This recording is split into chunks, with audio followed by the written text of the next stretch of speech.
কি কি কি কি মাথায় নিয়েছেন কি? আমি মাথায় নিয়ে এসেছি 15 বছর যে তৃণমূল সরকারের অপশাসন। এই সরকার যেভাবে 26,000 শিক্ষককে রাস্তায় বসিয়েছে, যেভাবে একের পর এক মহিলা মুখ্যমন্ত্রী হোক, নারী ধর্ষণ হয়েছে, পাক স্ট্রিট থেকে শুরু করে দুর্গাপুর অব্দি। এছাড়াও যে শিক্ষিত ছেলেরা আজকে চাকরির লাইনে দাঁড়াতো, তাদেরকে ভাতার লাইনে দাঁড় করিয়ে দেওয়া হয়েছে। এছাড়াও যেভাবে গণবন্টন ব্যবস্থায় প্রধানমন্ত্রী আবাস যোজনা 100 দিনের কাজের দুর্নীতি, এবং এছাড়াও বাংলাদেশের থেকে সেই যে সন্ত্রাস সৃষ্টি হয়েছিল, তা আমরা মালদার বুকেও দেখেছি। যেভাবে 70 বছর এক বৃদ্ধকে এবং তার সন্তানকে ওয়াকফ বিলের বিরোধিতা করার জন্য মুখ্যমন্ত্রী বলেছিলেন, তারা সেদিনকে রোডে নেমে সেই নিরীহ দুজনকে ঘর থেকে টেনে এনে রাস্তার মধ্যে তাদেরকে পশু কাটার মতন কেটেছিল। তাই এই সরকার যেভাবে বাংলায় এক শোষণ এবং তোষণ নীতির সরকার প্রতিষ্ঠা করেছে, সেই সরকারের এবার পতন অনিবার্য। এই মাথায় রেখেই আজ বিজয় সংকল্প র্যালি এই আসানসোলের বুকে হতে চলেছে। তো প্রত্যেক যাদের সঙ্গে আমরা কথা বলছি তাদের তাদের একটাই বক্তব্য রয়েছে যে এখানে পরিবর্তন দরকার রয়েছে।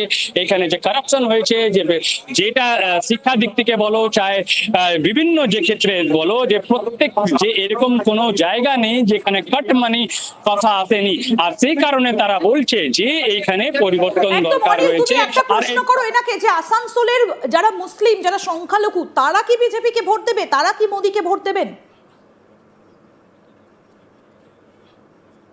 মুসলিম সম্প্রদায়ের মানুষরা রয়েছে, তারা কি ভারতীয় জনতা পার্টিকে ভোট দেবে? না, দেখুন, ভারতীয় জনতা পার্টি তাদের শত্রু নয়, কিন্তু তাদের মধ্যে একটা ভীতি সঞ্চার করে দেওয়া হয়েছে এই তৃণমূল সরকারের তরফ থেকে, যে একমাত্র তৃণমূল সরকারই তাদেরকে রক্ষা করতে পারে। কিন্তু আমরা যখন 10 কোটি উজালা গ্যাস বিতরণ করেছে, যখন আমরা 55 কোটি ব্যাংকের খাতা খুলেছি, যখন আমরা 10 কোটি শৌচালয় বানিয়েছি, যখন আমরা 9 কোটি কৃষককে প্রধানমন্ত্রী সম্মান নিধি যোজনা দিই, যখন আমরা 4 কোটি আবাস বানিয়েছি, তো তখন আমরা কি এই হিন্দু, মুসলমান, শিখ, ঈসাই ভাগ করেছি? আমরা কাউকেই ভাগ করিনি। আমরা যে 70 বছরে ভারতবর্ষের স্বাধীনতার পরও সমাজের একদম শেষ স্তরে দাঁড়িয়ে আছে, তাকে তুলে এনে তার জীবনযাত্রার জন্য যে নিম্নতম সুবিধা, সেই সুবিধা দেওয়ার আমরা লক্ষ্যে এগিয়ে চলেছি। স্পষ্ট আমরা কথা বললাম, তারা বলছে যে একটা ভয়ের পরিস্থিতি তৈরি করেছে। আর এই পুরো পরিস্থিতিটা তৃণমূল কংগ্রেস তৈরি করেছে, যে শুধু মুসলিম সম্প্রদায়ের মানুষকে যদি কেউ রক্ষা করতে পারে তারা করতে পারে। কিন্তু তিনি বলছেন যে এটা শুধু ভয় ভিত্তির একটা পরিস্থিতি তৈরি করা হয়েছে, কিন্তু বাস্তবিক এটা চেহারা নেই, তিনি দাবি করছেন। ইন্দিরা, একদম। কিন্তু একটা কথা বলো অনিল, আমরা দেখতে পাচ্ছি যে ভেতরে শ্রমিক ভট্টাচার্য তিনি মঞ্চে বক্তব্য রাখতে শুরু করেছেন, বাইরে প্রচুর মানুষের জমায়েত এখনো পর্যন্ত দেখা যাচ্ছে। এরা কি গ্রাউন্ডের ভেতরে ঢুকতে পারবেন না, বা সভাস্থল পর্যন্ত কি তারা পৌঁছানোর অনুমতি নেই? একটু বিষয়টা যদি বলো। যেহেতু আমি বলতে চাইবো যে এখনো দেখো যে প্রচুর, যদি আমি যে লাইন দেখাতে চাই, যে অলরেডি যদি যে সভাস্থল করা হয়েছে, যে পোলো গ্রাউন্ড রয়েছে, এই পোলো গ্রাউন্ডে যে সভাস্থল পুরোপুরি ভরে গেছে। আর এই যে জায়গা রয়েছে যেখানে পোলো গ্রাউন্ডের বাইরে যে দেখাতে চাইছি, যে এটা হচ্ছে আসানসোলের যে গ্যালাক্সি মল, এই গ্যালাক্সি মল ঠিক উল্টো দিকে হচ্ছে পোলো গ্রাউন্ড। আর চারদিকে দেখতেই পাচ্ছ যে এই যে মলের যে ক্যাম্পাস রয়েছে সেটাও ভরে গিয়েছে। পুরো মল ক্যাম্পাস থেকে শুরু করে যে রাস্তা রয়েছে, বানপুর যাবার রাস্তা থেকে শুরু করে এই যে কোর্ট মোড়, এই যে কোর্ট রোড এলাকা রয়েছে, চারদিকে যদি আমরা দেখি যে চারদিকে শুধু মানুষ আর মানুষ। আর যদি আমরা কথা বলি যে বাইরের, তো ভিতরে যে সভাস্থল রয়েছে পুরো ভরে গেছে, আর ভিতরে জায়গা বসারও কোনো জায়গা নেই। সেই কারণে মানুষ এখন ভরে গিয়েছে গোটা জায়গা। অনেক ধন্যবাদ, অনেক ধন্যবাদ অনিল, তোমাকে অনেক ধন্যবাদ। আমরা সরাসরি কথা বলছিলাম অনিল গিরি আমাদের প্রতিনিধি সরাসরি আমাদের সঙ্গে ছিলেন এবং আমরা এখন সরাসরি নজর রাখবো মোদীর সভাস্থলের দিকে। ইতিমধ্যেই শ্রমিক ভট্টাচার্য তিনি পৌঁছে গিয়েছেন, মঞ্চে বক্তব্য রাখছেন এবং খানিকক্ষণের মধ্যেই প্রধানমন্ত্রী নরেন্দ্র মোদী তিনি এসে উপস্থিত হবেন।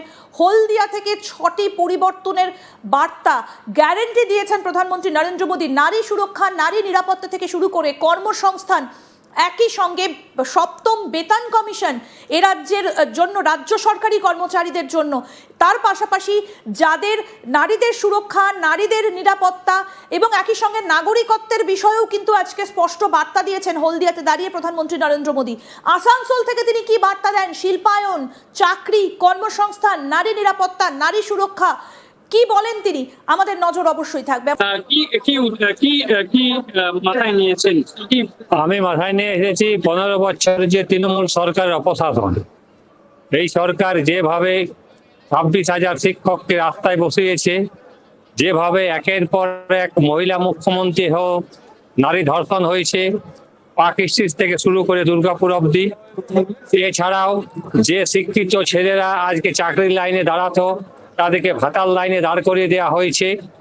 এছাড়াও যেভাবে গণবন্টন ব্যবস্থায় প্রধানমন্ত্রী আবাস যোজনা 100 দিনের কাজের দুর্নীতি, এবং এছাড়াও বাংলাদেশের থেকে সেই যে সন্তাপ সৃষ্টি হয়েছিল তা আমরা মালদার বুকেও দেখেছি, যেভাবে 70 বছর এক বৃদ্ধকে এবং তার সন্তানকে ওয়াকফ বিলের বিরোধিতা করার জন্য মুখ্যমন্ত্রী বলেছিলেন, তারা সেদিনকে রোডে নেমে সেই নিরীহ দুজনকে ঘর থেকে টেনে এনে রাস্তার মধ্যে তাদেরকে পশু কাটার মতন কেটেছিল।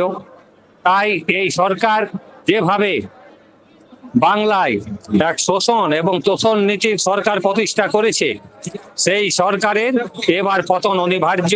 এই মাথায় রেখেই আজ বিজয় সংকল্প র্যালি এই আসানসোলের বুকে হতে চলেছে। তো, প্রত্যেক যাদের সঙ্গে আমরা কথা বলছি তাদের তাদের একটাই বক্তব্য রয়েছে যে এখানে পরিবর্তন দরকার রয়েছে।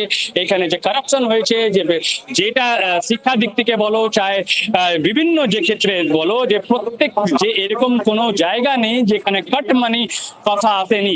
আর সেই কারণে তারা বলছে যে এইখানে পরিবর্তন দরকার রয়েছে। একটা প্রশ্ন করো এনাকে যে আসানসোলের যারা মুসলিম, যারা সংখ্যালঘু, তারা কি বিজেপিকে ভোট দেবে? তারা কি মোদীকে ভোট দেবেন? মুসলিম সম্প্রদায়ের মানুষরা রয়েছে, তারা কি ভারতীয় জনতা পার্টিকে ভোট দেবে? না, দেখুন, ভারতীয় জনতা পার্টি তাদের শত্রু নয়,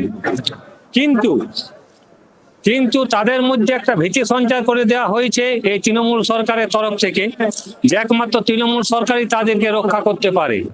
কিন্তু আমরা যখন 10 কোটি উজালা গ্যাস বিতরণ করেছে, যখন আমরা 55 কোটি ব্যাংকের খাতা খুলেছি, যখন আমরা 10 কোটি শৌচালয় বানিয়েছি, যখন আমরা 9 কোটি কৃষককে প্রধানমন্ত্রী সম্মান নিধি যোজনা দিই, যখন আমরা 4 কোটি আবাস বানিয়েছি, তো তখন আমরা কি এই হিন্দু, মুসলমান, শিখ, ইসাই ভাগ করেছি?